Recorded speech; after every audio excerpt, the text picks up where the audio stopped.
Hello students, कैसे हैं आप सभी। +1 अकाउंटेंसी में एक नया चैप्टर हम शुरू कर रहे हैं आज, कैश बुक का। बुक्स ऑफ ओरिजिनल एंट्री, प्रारंभिक प्रविष्टि की पुस्तकें। ठीक है,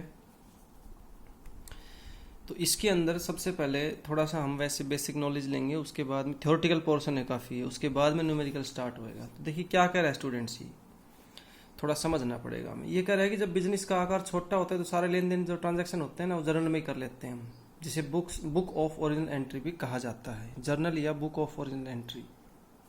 लेकिन कह रहा है जैसे जैसे बिजनेस का आकार बढ़ता है ना, मतलब उसका साइज बढ़ता है, तो ट्रांजैक्शंस काफ़ी हो जाते हैं, तो सभी को जर्नल में लिखना पॉसिबल हो नहीं पाता। उसके लिए कुछ स्पेशल जर्नल, डे बुक्स या स्पेशल पर्पस बुक या सब्सिडारी बुक्स या बुक्स ऑफ ओरिजिनल एंट्री, कुछ भी कह सकते हैं, इनको तैयार किया जाता है। ठीक है, फॉर एग्जांपल की बात करते चले हम, तो यदि जितने भी कैश ट्रांजैक्शन हैं उनके लिए कैश बुक हो गई, और जो क्रेडिट परचेज हैं उनके लिए अपनी वो हो गई परचेज बुक हो गई। ठीक है, जो क्रेडिट सेल्स हैं उनके लिए अलग बुक हो गई। इस प्रकार अलग अलग सभी के लिए करते हैं। तो जितने भी सब्सिडारी बुक्स हैं, ठीक है, उनको कहते हैं, कौन सी बुक को कहते हैं, जिनके अंदर सबसे पहले ट्रांजैक्शन का हम लेखा करते हैं। उसके बाद हम क्या करते हैं उसके बाद हम करते हैं लेजर के अंदर पोस्टिंग करते हैं। तो देखिए 8 टाइप्स हो गई इसकी। अब जो ये सब्सिडारी बुक्स है ना, ये कितने प्रकार की होगी, 8 टाइप्स। मैंने आपको रिवाइज करवाया था एक बार शुरू में भी। Cash book, purchase book, sales book, purchase return, sales return, BR, BP, journal proper.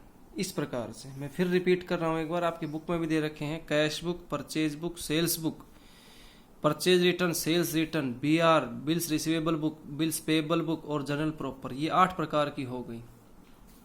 ठीक है, तो उसके आगे है हमारा एडवांटेज ऑफ सब्सिडारी बुक्स। जो ये सहायक वही है, इसके फायदे क्या हैं। तो इसके फायदे बहुत है कि division of work according to ability, मतलब योग्यता के अनुसार काम का विभाजन हो जाता है। ठीक है, एफिशिएंसी के अंदर इंक्रीजमेंट आता है। एफिशिएंसी मतलब कुशलता, काम के अंदर कार्य क्षमता जो होती है उसके अंदर। Easiness is posting, easiness in posting, posting के अंदर इजीनेस हो जाता है। इजीनेस इन चेकिंग, चेकिंग हो जाता है सही।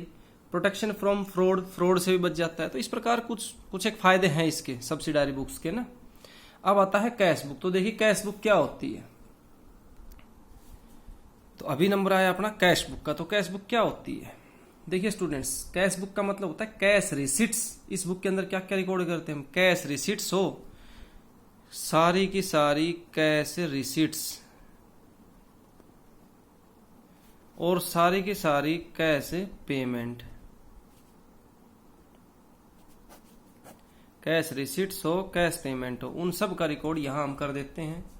ठीक है, ये कह रहा है कि हर बिजनेस के अंदर, जैसे हर बिजनेस के अंदर कैश से संबंधित ट्रांजैक्शंस इतने ज्यादा हो जाते हैं कि उनको एक ही जर्नल के अंदर लिखना सुटेबल नहीं होता। इसलिए कैश ट्रांजैक्शंस के लिए एक अलग बुक बनाई जाती है जिसे हम कैश बुक कहते हैं। इसकी सहायता से हम ये जान सकते हैं कि हमारे पास एक्चुअल में कितना, जैसे टोटल कैश रिसिट्स हो गए, हमारे पास टोटल कैश पेमेंट होगी, तो पता लग जाएगा कितना हमारे पास कैश है।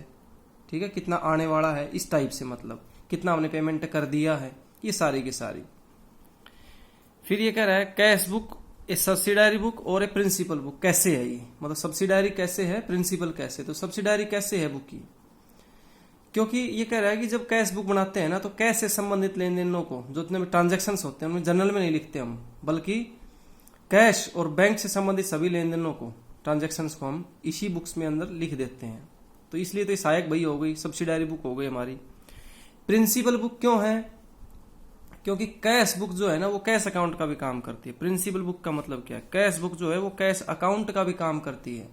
कैश बुक बनाने पर क्या कर रहा है, कैश बुक बना देते हैं हम यदि, तो लेजर के अंदर अलग से हम कैश अकाउंट तैयार नहीं करते। फिर हम यदि हमने कैश बुक बना ली तो हम कैश अकाउंट, बैंक अकाउंट ये तैयार नहीं करेंगे।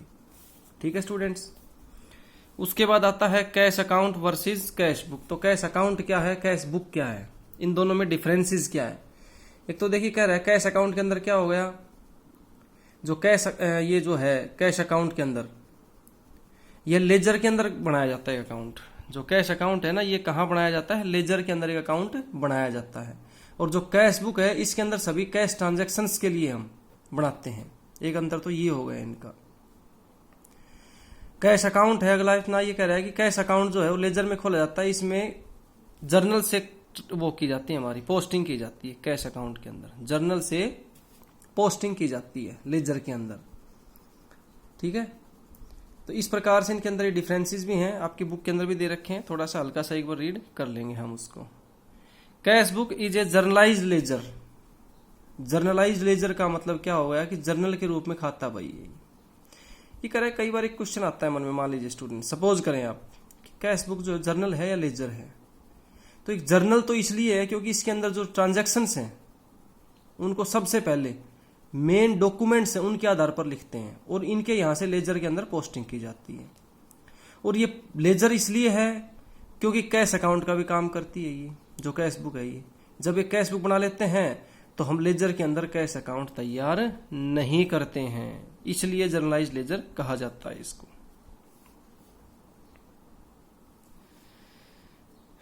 ठीक है student, cash book is a journalised ledger, ये भी हो गया। अब बीच में एक दो पॉइंट और हैं जैसे मैं आपसे डिस्कस करके चलूँ कि similarities of cash book with journal, कि जर्नल के साथ में कैश बुक की सिमिलरिटीज क्या हैं, कैसे इसको सिमिलर हम बोल सकते हैं।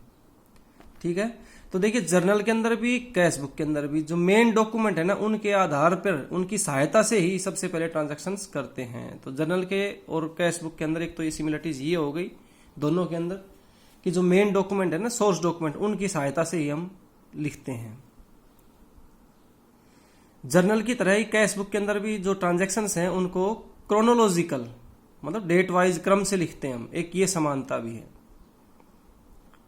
जर्नल की तरह ही कैश बुक के अंदर भी क्या होता है, लेजर फोलियो का खाना होता है। अभी मैं आपको परफॉर्मा दिखाऊंगा, उसके अंदर पता लगेगा ये परफॉर्मा रहा। ठीक है, जर्नल की तरह ही कैश बुक के अंदर भी जो ट्रांजैक्शंस हैं, ठीक है, उनकी लेजर के अंदर जो पोस्टिंग की जाती है वो की जाती है जर्नल की तरह ही।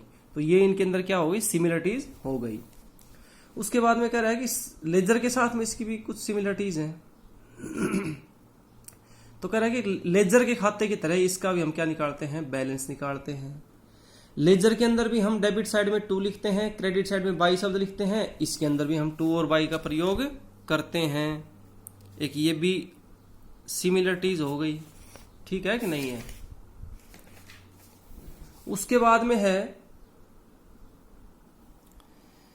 उसके बाद कह रहा है कि जो कैश बुक है ना इसका जो फॉर्मेट है वो बिल्कुल लेजर से मिलता है। लेजर के अंदर भी वही 2 पार्ट्स होते हैं। लेजर का चैप्टर आएगा जब हम आपको सिखाएंगे कि लेजर के अंदर 2 पार्ट्स होते हैं, एक लेफ्ट साइड एक राइट साइड। तो लेफ्ट साइड को हम बोलते हैं डेबिट साइड और राइट साइड को बोलते हैं हम क्रेडिट साइड। सेम इसी प्रकार कैश बुक के अंदर भी होता है। ये परफॉर्मा रहा, अभी मैं आपको बताऊंगा इसके अंदर। तो इस प्रकार से स्टूडेंट्स इसके ये अपने हो गए। अब आता है types of cash book. Cash book कितने प्रकार की होती है, तो कैश बुक देखिए, एक तो हो गया सिंगल कॉलम, मतलब जिसके अंदर केवल एक ही कॉलम हो, एक ही खाना हो, अमाउंट वाला। डबल कॉलम के अंदर ध्यान रखना कैसा भी हो सकता है तीनों में से, cash and discount, bank and discount, cash and bank. वो क्वेश्चन में आपको बोलेगा कि आपने इस टाइप की कैश बुक तैयार करनी है जिसके अंदर या तो कैश और डिस्काउंट कॉलम हो, बैंक या डिस्काउंट हो और कैश और बैंक हो। उसके बाद आ गया ट्रिपल कॉलम। ट्रिपल का मतलब कैश बैंक डिस्काउंट तीनों एक में आ जाए, ठीक है, कैश बैंक डिस्काउंट तीनों एक में आ जाए, उसको हम बोल देंगे ट्रिपल कॉलम। और एक होता है स्टूडेंट्स पेटी कैश बुक, मतलब लघु रोकड़। पेटी कैश बुक छोटे खर्चे जो होते हैं, छोटे छोटे खर्चों के लिए जो कैश बुक बनाई जाती है वो। अब हम बात करेंगे स्टूडेंट्स कि जो फॉर्मेट है इसका, form of single column cash book. तो देखिए सिंगल कॉलम कैश बुक क्या होगी स्टूडेंट्स, हमने क्या करना है, अपना जो वर्क एरिया है इसका परफॉर्मा सीख लीजिए आप एक बार। ये जो वर्क एरिया है ना इसके बिल्कुल सेंटर में एक लाइन लगानी है। कैसे, एक बिल्कुल सेंटर में, बीच के अंदर, आधा पार्ट इधर आधा पार्ट इधर हो गया। अब ये जो आधा पार्ट है इसके अंदर जितने कॉलम बनेंगे ना उतने ही इस साइड में पड़ेंगे। ये लेफ्ट साइड है, ये राइट साइड है। आम आदमी के लिए, आप कॉमर्स के स्टूडेंट है, इसको बोलेंगे हम डेबिट साइड, इसको बोलेंगे क्रेडिट साइड। यहां लिखेंगे भी हम, ये CR क्रेडिट, DR डेबिट। अब ये इस साइड के अंदर मतलब डेबिट साइड के अंदर 5 कॉलम बनेंगे। कितने, 5, नंबर 1 2 3 4 5, 5 कॉलम बनेंगे। ये कॉलम आपने एक्चुअल जब क्वेश्चन करेंगे तब इनका नंबरिंग नहीं करना है कि 1 2 3 4, इनके नाम आपको पता होने चाहिए। सबसे पहले date, particular, voucher number, V number का मतलब है वाउचर नंबर, इसका मतलब क्या होगा वाउचर नंबर, उसके बाद में लेजर फोलियो नंबर और फिर अमाउंट का। ठीक है स्टूडेंट्स, तो जैसे ये 5 हमने इधर बनाए हैं एज इट इज डिट्टो हमने इधर 5 बनाने हैं, date, particular, voucher number, ledger folio और अमाउंट का। डेबिट साइड में किसी भी ट्रांजैक्शन से पहले जैसे यहाँ तो डेट लिखनी है तो यहाँ हम लिखेंगे तो टू, जितनी बार कोई भी ट्रांजैक्शन आएगा उसके साथ 2 लिखेंगे। क्रेडिट साइड के अंदर बाय लिखेंगे, ये रूल है, इसका नियम है, ये आपने याद रखना है। तो डेट के अंदर तो आपको पता है डेट लिखना है, पर्टिकुलर के अंदर पूरा विवरण जो हमने लिखना है जिस चीज़ का लेन देन है, अमाउंट के अंदर अमाउंट लिखना है। ये 2 पॉइंट समझने हमने कि वाउचर नंबर और लेजर फोलियो क्या होता है। तो देखिए वाउचर नंबर का मतलब क्या हो गया कि ये जो लेन देन है, ट्रांजैक्शन है, ये किस वाउचर से उठाया गया है उसका सीरियल नंबर यहाँ लिख देंगे हम, ताकि पता लग जाएगा कि ये जो ट्रांजैक्शन है ना, लेन देन है, ये हमने एंट्री की है इसकी, ये किस वाउचर नंबर से आया है, उसी वाउचर नंबर से उसको हम टैली कर सकते हैं यदि कहीं फ्रॉड हो गया तो।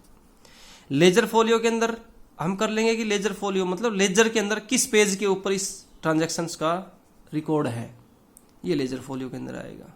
ठीक है स्टूडेंट्स, इसके बाद में अपने न्यूमेरिकल क्वेश्चन शुरू होंगे। क्या होंगे? न्यूमेरिकल क्वेश्चंस, वो नेक्स्ट लेक्चर में करवाएंगे। तब तक आपने इसको ठीक तरीके से, आपके पास पुस्तक भी होगी, उसको रीड कर लेना है, कुछ नहीं आए तो समझ लेना है। Thank you.